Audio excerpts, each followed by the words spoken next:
हाय नमस्कार. तर बसली होती म्हणजे झोपली होती कामावून आल्यावर, कारण आम्ही 8 ते 2 करतोय ना. 7लाच निघायचं. लय लांब काम, जेऊरच्या तिकडं काम आहे ते, लय लांब काम. मग आज झाल्या पगारी 2-2 3-3, कुणाचं 3 दिवस कुणाचं 4 दिवस भरलं. मग आता माझी पण आली 4 दिवसाची 1200 रुपये. तर मग मी दिलं दुधाचं, बानूच्या दुधाचं 900 रुपये दिलं आणि 300 रुपयाच्या घरात सामान आणलं. तर ती मला काय म्हणली, मला जायचंय म्हणली. मी म्हणलं कुठं? म्हणली चालली म्हणली पुण्याला. मी म्हणलं का?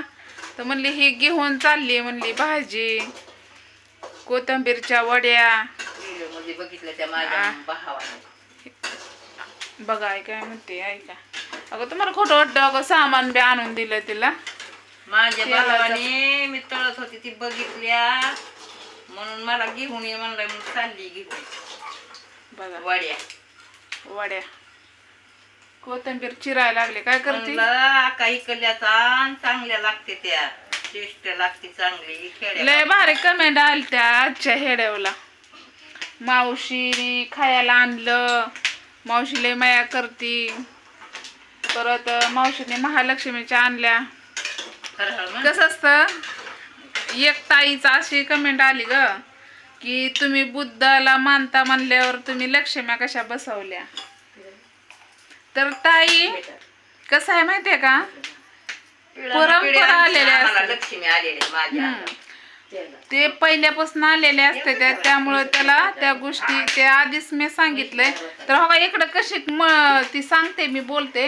मका भाजायला लागली मावशी. हो का, मक्का कशी भाजते, काय काय टाकते त्यात? मीठ, तेल. बघा, मीठ तेल लागली भाजायला. मका लाल भडक. इकडे चालल्या त्या कोथिंबीरीच्या वड्या परत एकदा. आता आम्ही खाल्ल्या.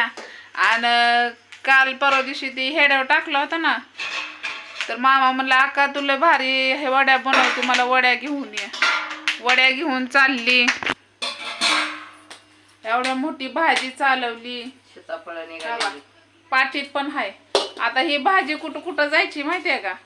सीताफळ टेंभुर्णीला पण थोडीफार द्यायची भाजी आणि सीताफळ, आणि ही पुण्याला जाणार आहे. आणि कारली पण काढली ती, त्या दिसते का?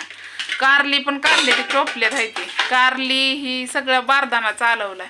आणि ही तर कोथिंबीर चिरून त्याच्या वड्या चालल्या. आता ही उद्याची तयारी, संध्याकाळी सकाळनं निघणार आहे. ती सकाळची तयारी चालली आहे, सकाळची तयारी चालली आहे. आता मला जायचंय कामाला. नाही तर माणसानं बाई हे कवा बनवल्या आणि कवा आणल्या त्या. आता जाऊच तर एका इळात माणूस खाता ये, ती शिळ्या होत नाही त्या. जर संध्याकाळी केल्या आणि सकाळी न्यायचं म्हणलं तर ते शिळ्या होत्या त्या.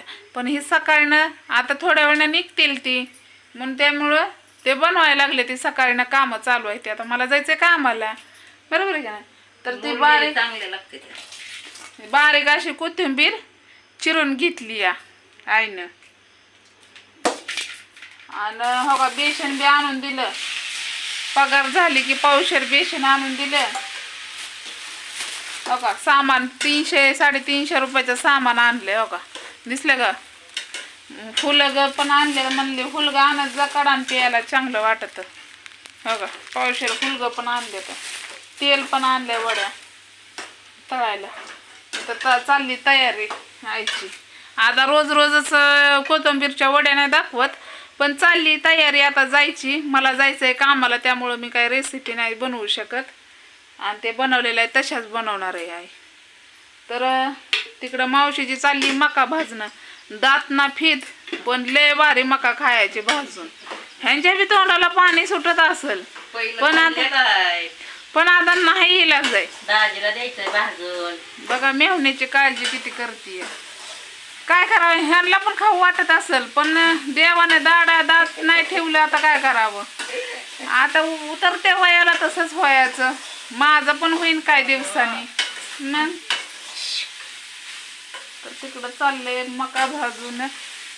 तर म्हणलं चला तुम्हाला दाखवा तयारी कसे दोघी दोघी बहिणी बहिणी करायला लागले त्या बघा तयारी.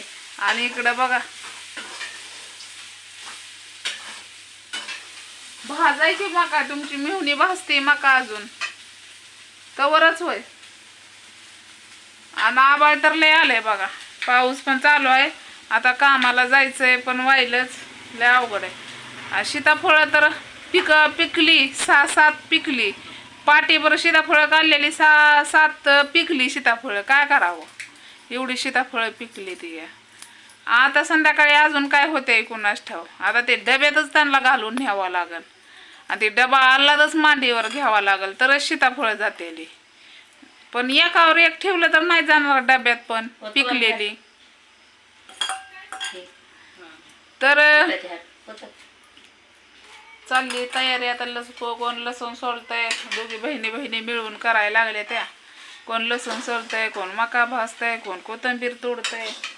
मी आले, आपली झोपली होती आल्या लय बरं वाटत नाही. असं ताप आल्यासारखं गरम गरम वाफ धावायला लागली माझ्या शरीरामधनं. पण काय करायचं, कामं आमच्या गावात नाही ती, पण कामं बाहेरनं लय येतात आमच्या गावात, त्यामुळं जावं लागतं या. आणि त्याला आपल्याला गरज आहे, आपल्याला कुणाचा आधार नाही, त्यामुळं आपण कष्ट केले तर 2 घास सुखाचं खाऊ. आता मी कामाला गेली नसती, काय नसतं तर एवढं सामान आलं असतं का, बानूच्या दुधाचं पैसे गेलं असतं का, नसतं का नाही. मग टेन्शन घेण्यापेक्षा ती उन्हातानात कामं केलेली बरी. मग लय अवघड असते जिंदगी ही, खरंच लय अवघड आहे.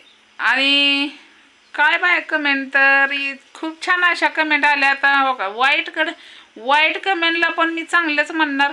आणि ती कुणाला म्हणून करत नाहीत, ती जेवढे सोशल मीडियावर हेडेव बनवतात का नाही तेवढ्यांना सगळ्यांनाच बोलते ती. त्यामुळं का नाही चांगल्या कमेंटला पण चांगलंच म्हणताय आणि वाईट कमेंटला पण चांगलंच म्हणायचं. आता तुम्ही बोला किती बोलायचं ते, त्यामुळं मला काय राग येत नाही.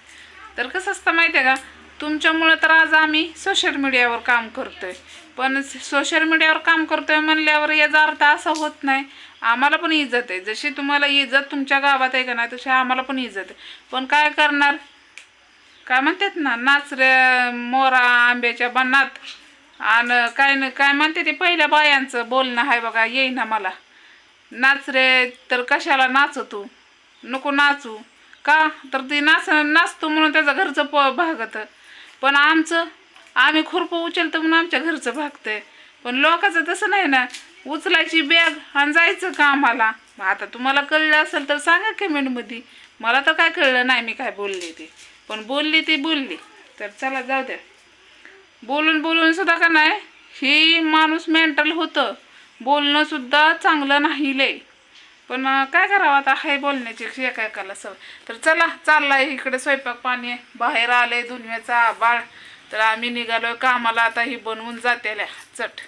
तर चला बाय. हेडे आवडलं असलं तर नक्कीच लाईक करा आणि कशी वाटते बहिणी बहिणीची जोडी ते पण सांगायला विसरू नका.